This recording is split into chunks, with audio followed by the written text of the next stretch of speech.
Good afternoon. Tensions are rising at the Senekal Magistrate's Court in the Free State ahead of the two suspects' bail hearing in the killing of farm manager Brendin Horner. EFF supporters and the farming community as well as other political parties have gathered outside the group. Meanwhile, EFF leader Julius Malema is expected to address his supporters shortly. The farming community has threatened chaos if Sekweje Mahlamba and Sikola Matlaletsa are granted bail. However, Police Minister Bekicele said officers are fully prepared for any eventuality. Mahlamba and Matlaletsa are accused of the murder of farm manager Brendin Horner. They were arrested 2 weeks ago after Horner's body was found tied to a pole on the Derotz farm. Let's get more on the story. We crossed our reporter Samkele Maseko, who is in Senekal. Very good afternoon to you, Samkele. Take us through what's happening at the moment, what political parties and interest groups you see represented in Senekal there. Well, at this point in time, the EFF is gathering once again here in their numbers, where they will be addressed by their president, Julius Malema, who is currently inside court, with two other EFF officials, Floyd Shivambu and also Marshal Dlamini, the Secretary General. I saw them earlier on as well when they arrived in court, having engagements with the Minister of Police, Bekicele, and also the Minister of State Security, Anda Dodo. We do expect Julius Malema to give a very fiery speech once he arrives here. But I'm going to just bring in the EFF Treasurer General to speak on what these EFF members gathered in their thousands here. TG, what can these members and South Africa expect for your leader to say when he addresses here? Should be about now at 12 o'clock, as he had said.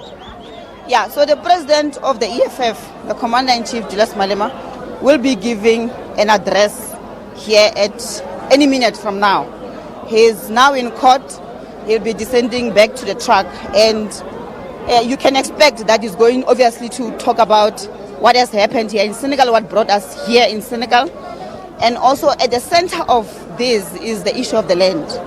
We are still calling for the expropriation of land without compensation, because that is what makes these white people to think that they are better than us. It makes them think that they are superior than us. We have seen tweets that says that they used to rule here and they're going to claim this place again. And those are the things that are not surprising us, because their actions have always shown us that they want to take us back to where we were before, where we don't want to go. So the fighters and South Africa at large must please tune in to watch and listen to the president for his message that he's going to be giving us. Why did you deem it okay for your members to go to where the white farmers were, to sort of start some sort of scuffle that ensued there between the both of them, between your members of the EFF and the white farmers? Why did you deem it fit to leave the area where you are barricaded to be and to go to their area? So, Samkele, we are barricaded to be in South Africa. You can't say to me, you can only go. There's no-go area in South Africa. This is our land. This is our country. We can go anywhere we want. We said, the message was very clear that we must see this town. We must experience the town. So our fighters are walking the streets. They are not confronting anyone. They are not beating anyone. There's no place that is called a place for white people and a place for black people. There's a place for Africans here in South Africa. So the fighters were just walking around, and if while they were passing, white people were there. That's the problem. That's the problem. That's not our problem.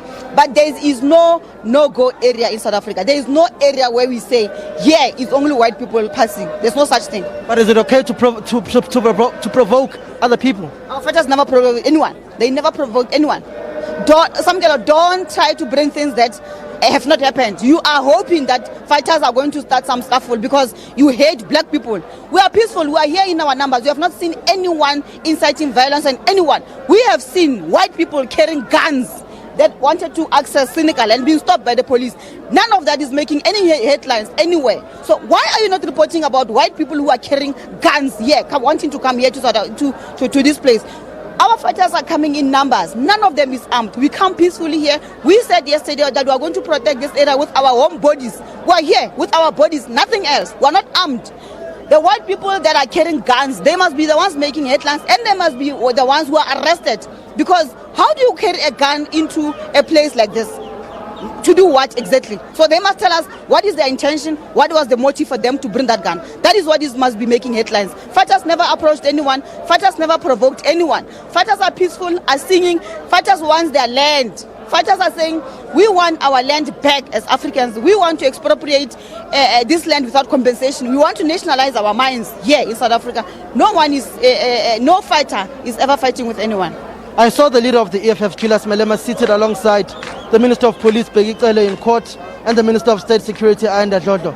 What were some of the informal discussions taking place there, particularly around the racism that may be perceived to be taking place here in Senekal and the atrocities against the black majority whom you are essentially representing here that may be taking place? I was not part of that. You say it was Commander-in-Chief and Begicele and the Minister. I was not there. But what we are saying, Samkele, is that we are saying no to racism. We are saying no to white privilege. You've seen the police everywhere where the EFF is, where black people are. They will come in their numbers and hoping that there'll be some sort of action that gets happen so that they can shoot at us. We have seen Marikana happening. We have seen Ralela happening. We have not seen anything like that happening with white people. Let alone Senegal. Leave alone Senegal. There in Gauteng, they block the N1. Block it completely. No car moves. There's no sight of one police or even the traffic officer to divert that traffic. You have seen their gathering, even during the lockdown, in Union Building.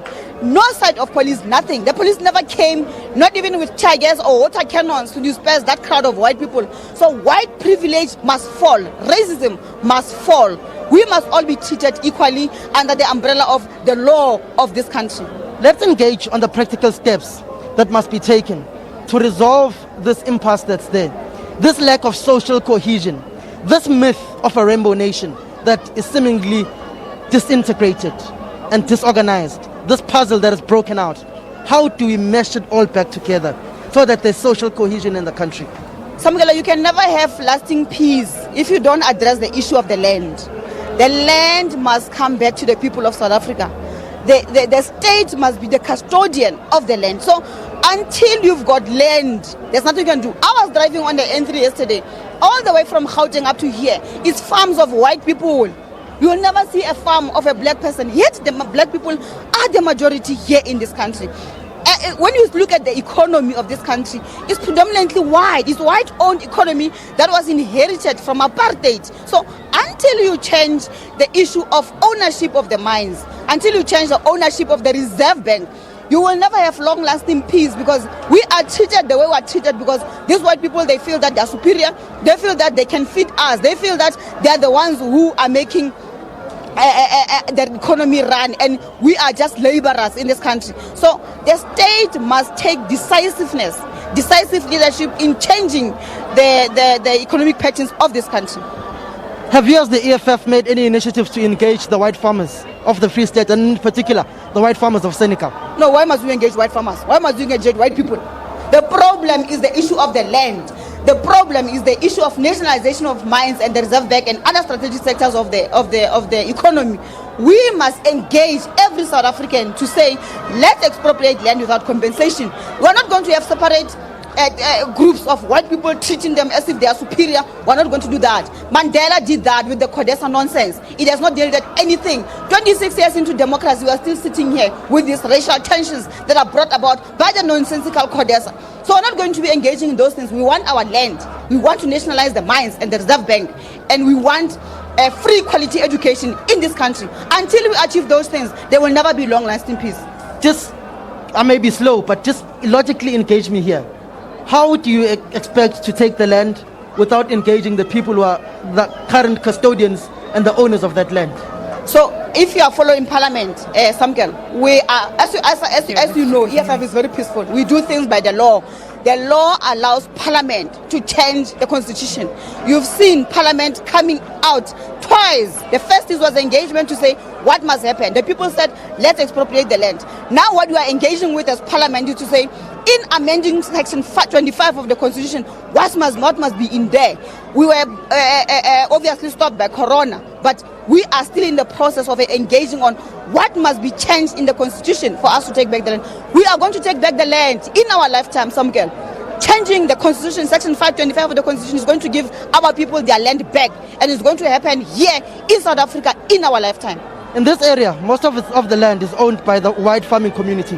But interestingly, after the ANC conference in Mangaung, when they resolved to expropriate land without compensation, a bulk majority of white farmers sold their land to the banks. Those farms that they had were bonded. When you pay a bond, you don't own that land. It's property of the bank. If this land is the property of the bank, what is the way forward? The bank is private. So when we say the land is in private hands, the bank is private. So the land is in the private hands. We are going to take back our land that belongs to us, that was taken from us through bullets and massacre of our people. We are not going to shed any blood. We are not calling for shedding of the blood anywhere. We are saying we are going to amend the constitution, and once the constitution is amended, section 25, the land will belong to the state, and the state will be the custodian of that land. Don't tell me about the ANC. The ANC sold us long time ago. They've wasted our time. They've been the protector of these nonsensical white people. They are the security guards of white people because they are blocking the progress of black people in this country. They've sold out. That's why you see white people can just come here and run havoc here in this country. So I'm not going to allow that. We're going to expropriate the land without compensation. Once we are done with that, we're going for the mines and other strategic sectors of the economy, and nothing will stop us. You saw those weapons that the white farming community was carrying coming into Senekal. Are you prepared to go to a civil war to claim back that land should they want to take up arms to defend their land? We're not going into civil war. They are threatening those people. Why? They must come here and show us what they intend to do with those weapons. We're here. Why are they sitting in the corner there? We're not calling for war. There's not going to be any civil war. They are threatening you, these people. They don't have capacity. We are here. If they want civil war, they must bring it now. We're here. We're not anywhere. We said to them when we were in Gauteng that we're coming to Senegal. Now we're here. Where are they? They're cowards. They are not going to do anything, and we're not even scared of them. We're not calling for war. We're saying to them, we're going to take back our land, and there's nothing they can do. Nothing. Thank you very much, Treasurer General Moata. That was the Treasurer General of the EFF saying that they are going to be taking back their land. They are here with their fresh, warm bodies to defend the assets of the state. And their leader, Julius Malema, should be addressing any time from now when he gets out of court with the other EFF leaders. Samkele Maseko giving us an update from Senekal in the